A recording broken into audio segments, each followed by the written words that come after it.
আসসালামু আলাইকুম রহমতুল্লাহি ওবারাকাতু। মামুন কার ড্রাইভিং প্রশিক্ষণ সেন্টারের পক্ষ থেকে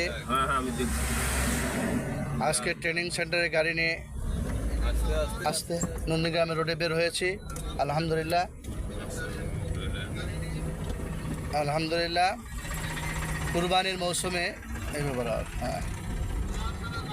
কুরবানির মৌসুমে আলহামদুলিল্লাহ বের হয়েছি। কুরবানির মৌসুমে আলহামদুলিল্লাহ বের হয়েছি। আল্লাহ যেন আমাদের মেহনতকে কবুল করেন, আল্লাহুম্মা আমিন।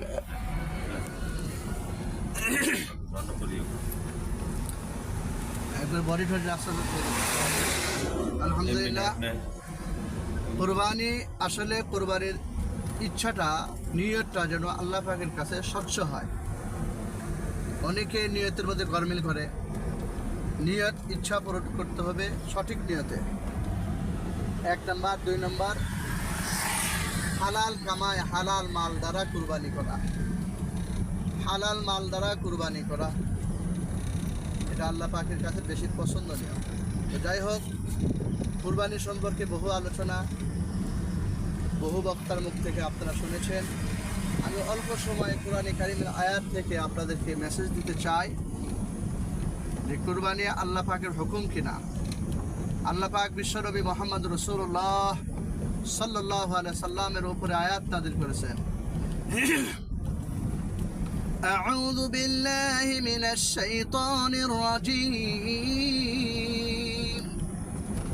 বিসমিল্লাহির রহমানির রহিম। ফাসাল্লি লিরাব্বিকা ওয়ানহার।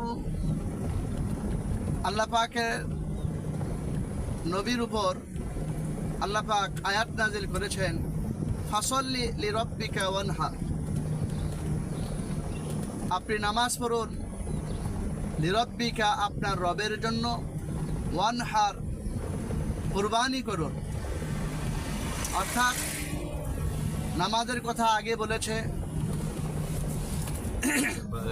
এরপরে কুরবানির কথা বলেছে। আলহামদুলিল্লাহ আমরা আল্লাহ পাকের হুকুম অনুযায়ী নামাজ পড়ব এবং কুরবানি আদায় করবো ইনশাআল্লাহ। আল্লাহ আমাদেরকে তৌফিক দান করুন। তবে কুরবানি করতে গিয়ে, পশু জবাই করতে গিয়ে ঈদের দিনে বহু মুসলমানের, প্রাণপ্রিয় মুসলমান নর ও নারীর জোহরের নামাজ কাজা হয়ে যায় কুরবানির গোশত কাটতে কাটতে, আসরের নামাজ কাজা হয়ে যায় হাড্ডি কাটতে কাটতে, মাগরিবের নামাজ কাজা হয়ে যায়